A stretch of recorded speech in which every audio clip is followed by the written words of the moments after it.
جب جب ٹھنڈا پانی پیو میری سکینہ کو یاد کیا کرو، ایک ایک گھونٹ کے لیے میری بچی کو تماچے مارے گئے۔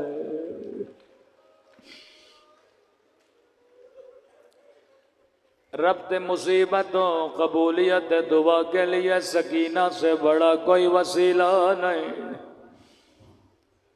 سیدہ فرماتی ہیں شام کے شہر میں آنے سے پہلے ایک مقام تھا حلب، فرماتی ہیں قافلے کو روکا گیا،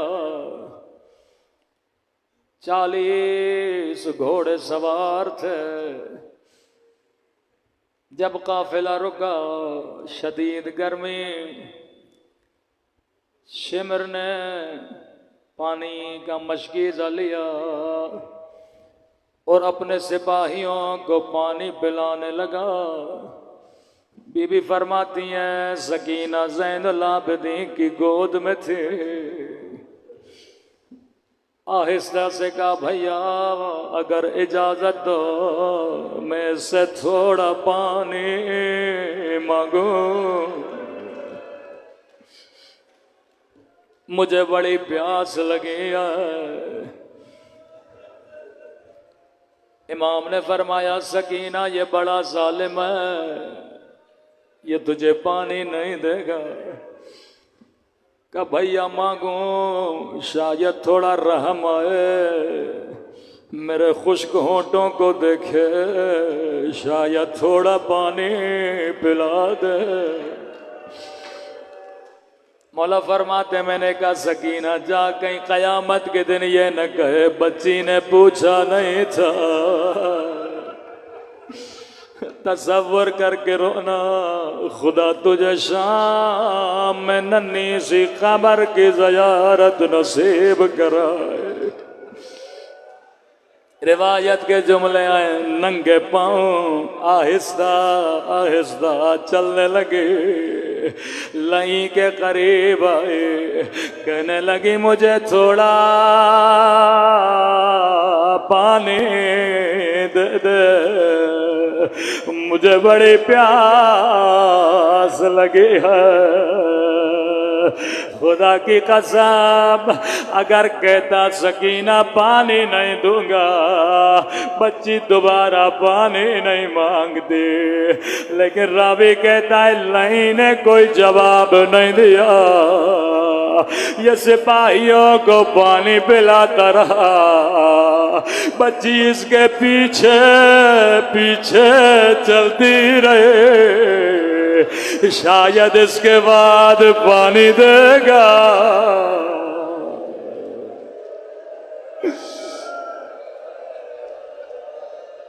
شاید اس کے بعد مجھے پانی دے گا۔ روایت کے جملے بڑے سخت ہیں، راوی کہتا ہے 40 گھوڑے سواروں نے پانی پی لیا، لیکن سکینہ اب تک پیاسی ہے۔ اب لئی نے گھوڑوں کو پانی پلانا شروع کیا، لیکن حسین کی بچی اب تک پیاسی ہے۔ روایت کے جملے آئے بچی چل چل کے تھک گئے، بچی زمین پہ بیٹھ گئے، چل تو سپاہیوں کو پلا دے، گھوڑوں کو پلا دے، اس کے بعد مجھے تھوڑا پانی دینا۔ اب روایت کے جملے بڑے سخت ہیں، راوی کہتا ہے بچی زمین پہ بیٹھی تھی، یہاں شمر پانی کا مشک لے کے سکینہ کی طرف بڑھا، بچی نے اپنے ہاتھوں سے چلو بنایا کہ مجھے تھوڑا پانی دے دے. روایت کے جملے بڑے سخت ہیں. لئی نے پانی سارا زمین پہ پھینک دیا. سکینہ نے خود کو زمین پہ گرایا. او میرا غریب الوطن بابا، او میرے پیاسے بابا.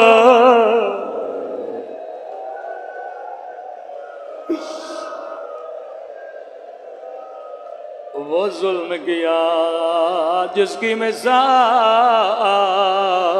تاریخ میں نہیں ملتی. فرمایا شیو جب جب ٹھنڈا پانی پیو میری سکینہ کو یاد کیا کرو. چوتھے امام فرماتے ہیں دوسری وہ منزل جو میں کبھی نہیں بھولتا. کون سی منزل؟ کبھی بچی کو پانی کے لیے رلایا گیا، کبھی بچی کو کھانے کے لیے رلایا گیا. کہا دربار شام ہے، ساری بیویاں کھڑی ہیں. یہاں یہ یزید لئی اپنے تخت پہ آتا ہے. اللہ جانے شمر لئی اس کے کانوں میں کیا کہتا ہے. یہ لئی ایک مرتبہ قیدی بیویوں کو دیکھنے لگتا ہے. میں کہوں یزید تو اندھا ہو جاتا کبھی علی کی بیٹیوں کو نہ دیکھتا. پہلا سوال کرتا ہے بتا حسین کی بچی کون ہے؟ یہ تکلیف دینا چاہتے تھے اہل بیت کو، اذیت دینا چاہتے تھے. اتنے بھرے مجمع میں شمر سکینہ کی طرف اشارہ کرتا ہے. لئی جیسے بچی کو دیکھتا ہے پہلا سوال کرتا ہے بچی بتا تیرا نام کیا ہے؟ روایت کے جملے بڑے سخت ہیں. جیسے سکینہ سے کہتا ہے بتا تیرا نام کیا ہے، راوی کہتا ہے بچی کے ہونٹ ہلے پر آواز نہیں نکلے.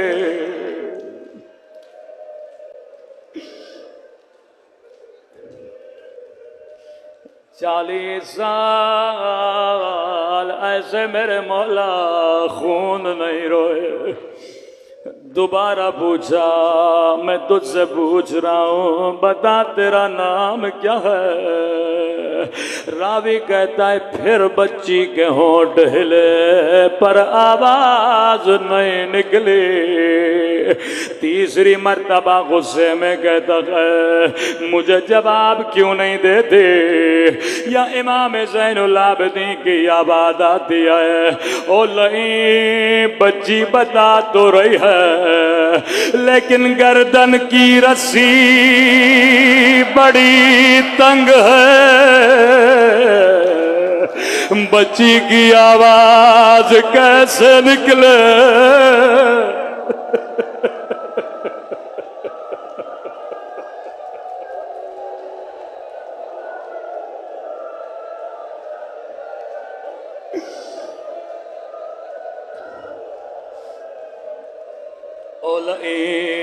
گردن کی رسی بڑی تنگ ہے، بچے کی آواز کیسے نکلے؟ لئی نے حکم دیا رسی کھولی جائے. جیسے رسی کھلی بچی سے پوچھا دھیمی سی آواز میں کہا میرے بابا مجھے پیار سے سکینہ بلایا کرتے تھے. لئی نے دیکھا بچی کے ہونٹ خشک گئے، چہرے پہ نیلے داغ ہے. کہتا ہے سکینہ تیرے چہرے سے لگتا ہے تو نے کئی دنوں سے کچھ کھایا نہیں ہے. کہتا ہے سکینہ کئی دنوں سے کچھ نہیں کھایا، بتا جب تجھے بھوک لگتی تھی تیرا بابا تجھے کیا کھلاتا تھا؟ یہ نہیں جانتا تھا بچی بابا سے بڑا پیار کرتی ہے۔ بڑے پیار سے سکینہ بتاتی ہے جب مجھے بھوک لگتی تھی میرا بابا مجھے گھٹنے پہ بٹھاتا تھا، اپنے ہاتھوں سے کھجوریں کھلاتا تھا۔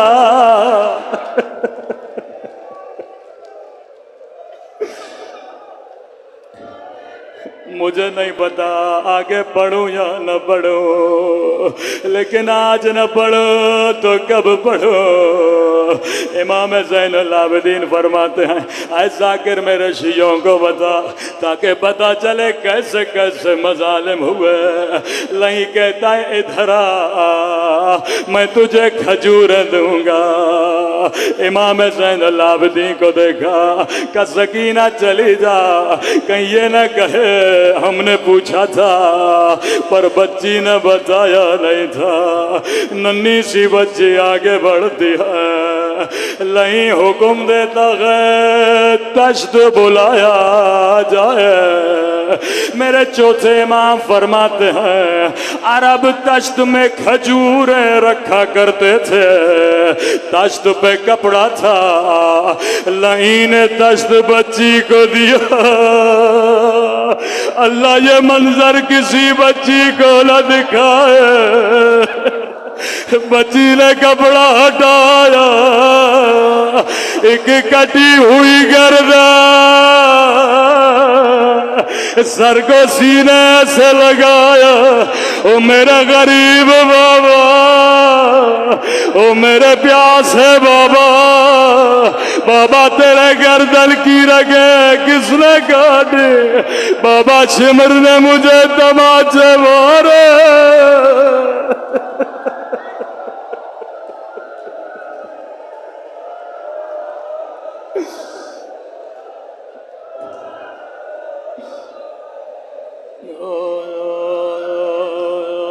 میرے 3 دن کے پیاسے بابا، اے خدا تجھے سکینہ کی یتیمی کا واسطہ ہمارے مولا امام زمانہ کا ظہور فرما دے۔ فلسطین کے یتیم بچوں کی مدد فرما۔ اے خدا قبر کی پہلی رات شفاعت حسین نصیب فرما، ہم سب کے صغیرہ کبیرہ گناہ معاف فرما، جو مومنین بیمار ہیں انہیں شفاء کاملہ عاجلہ نصیب فرما، اس مجمع میں جو پریشان ہے اس کی پریشانیوں کو دور فرما، بے اولادوں کو اولاد نیک و صالح عطا فرما، جو مانگا نہیں مانگا اپنے خزانے قدرت سے ہم سب کو عطا فرما۔ الا لعنت اللہ علی القوم الظالمین۔